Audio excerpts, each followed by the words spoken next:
So this is series number 4, and it's involving the muscles of trunk rotation. So the first position is David is demonstrating as you lie on your back with knees bent and feet near the buttocks. First movement is cross the left leg fully over the right leg. Inhale, then as you exhale, allow the legs to tilt slowly down to the left as far as they will naturally fall. Then inhale and slowly lift them back to vertical. Then exhale and allow the legs slowly to tilt back to the left.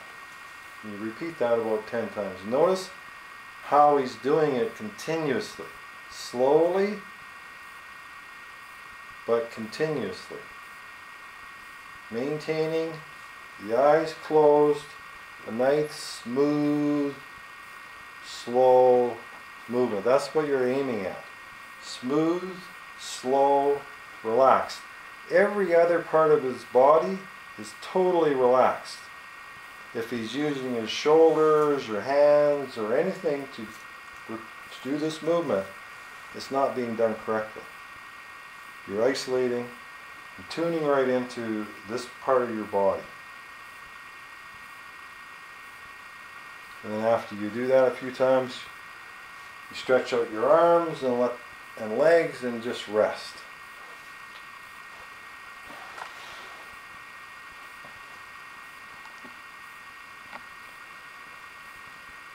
And then you do your sensing. And now the second position, you're still lying on your back with your knees bent. Hold up both hands in the air with the elbows straight and the palms pressing firmly together. Do this as best as you can. The arms will be making the shape of a tall steeple. As you do the next movement, make certain that the elbows do not bend nor the palms slip. The knees will remain in the vertical position. So we're moving the top part of your body here. So the movement is, you inhale, then as you exhale, tilt the arms slowly to the right as far as is comfortable. Also turning the eyes and head to the right. Then inhale and slowly lift the arms back to vertical. Then exhale, the arms down again to the right. Repeating this movement 5 times. Make sure you use your eyes when you're looking with this one. So you do that about 5 times, and then just stretch out your arms and legs and rest. The next movement is once again cross the left knee over the right. The arms remain down at your side. And exhale, allowing the legs to tilt down to the left. Roll your head to the right as you do this. And reach your arm up on the rug above the head, stretching as the knees drop. Inhale, lifting the legs vertical. Then exhale, dropping them down again to the left as you turn your head and stretch the arm. So you're doing a real smooth, relaxed movement here. And try and make it as continuous as you can. With this one, as you're moving your head, use your eyes. Lead with your eyes on this head movement.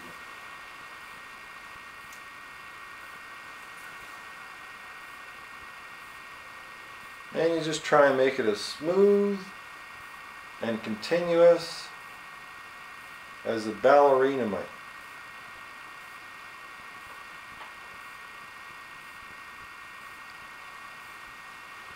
Okay, now the next position, position number 3, is you're on your back with your arms by the side and knees bent, but this time cross the right leg over the left.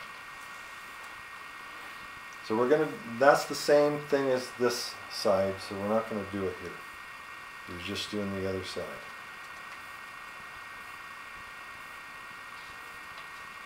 Now position 4, hold both hands straight up in the air with the elbows straight and palms pressed firmly together, making a steeple. The knees are bent and remain vertical.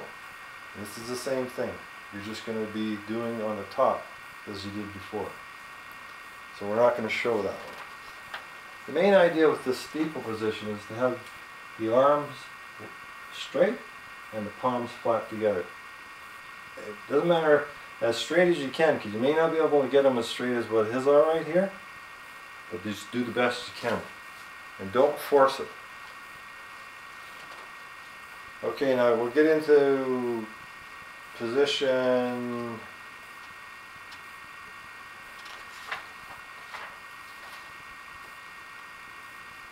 6. You're going to leave your right leg crossed over the left as you hold both hands up in the steeple position. So this is this position here.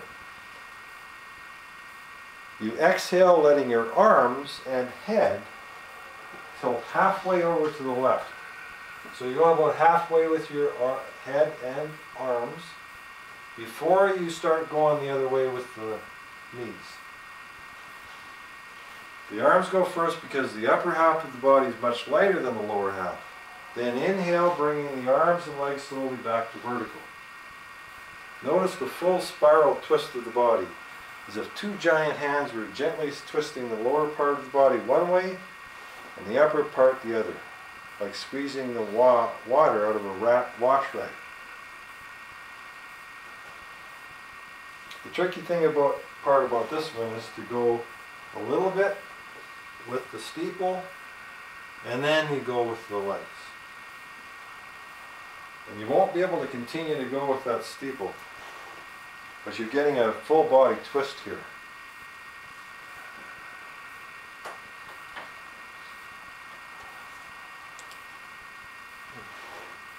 Okay, so that's basically the idea of that, and then you would do the other side going the other way. Now the next movement is going to put all of these together. You leave your knees bent, but stretch out both arms to the side. One palm up, one palm down. So what you're going to do here is you're going to roll the left arm from the shoulder up as you roll the right arm down. You're going to do it in an alternating way. And you're going to try as best you can to move from the shoulders. Notice how the shoulder's moving there? There's a tendency to just move the lower arm. You can just demonstrate that, David, what it looks like just moving the lower arm. See, there's no shoulder action here. It seems like you're doing it, but there's virtually no shoulder action, and that's not what you want to do with this. You want to do it, now show the shoulder action. See how much it rolls? Because David's having a difficult time doing this. Even as flexible as he is, and how much yoga he's been doing, this part of the body is a little bit of a loop. See how disjointed that is? Yes. And he's having a difficult time doing it, right? Yeah. Okay, so I'm going to demonstrate this one to give you an idea of how this goes.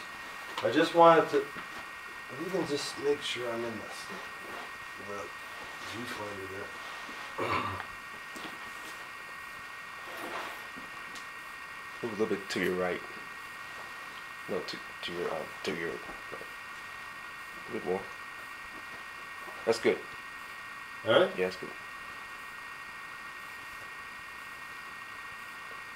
There's also a tendency to start using the upper neck muscles to get the movement going, to try and make sure that they don't start to get into the action. Just have your arms relaxed. And what I do is I look toward the palm up, and then as I roll my head to the right, so the palm up, palm down, my left palm is up, my right palm is down, which means my shoulder is actually rotated. So I'm moving from my shoulder. As I roll my head, I start to move the shoulder.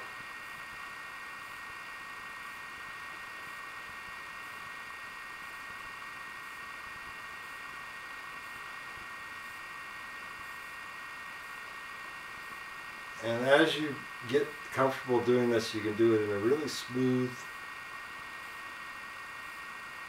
so you end up with the movement ending.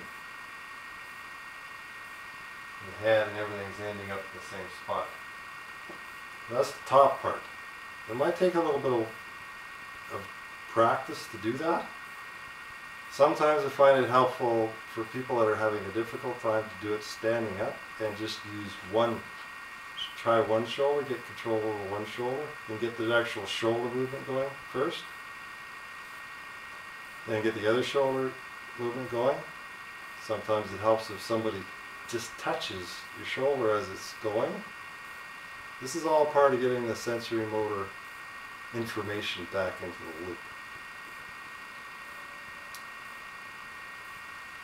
So once you have that done, then you can hook, once you're comfortable with that, then you can incorporate the lower part. Because what you're going to be doing is the lower part is going to be going contralateral to the upper part. So if I'm looking to the right, my palm is the right, my knees are to the left. So then I change, my shoulders and my head and my knees are all going in the opposite direction.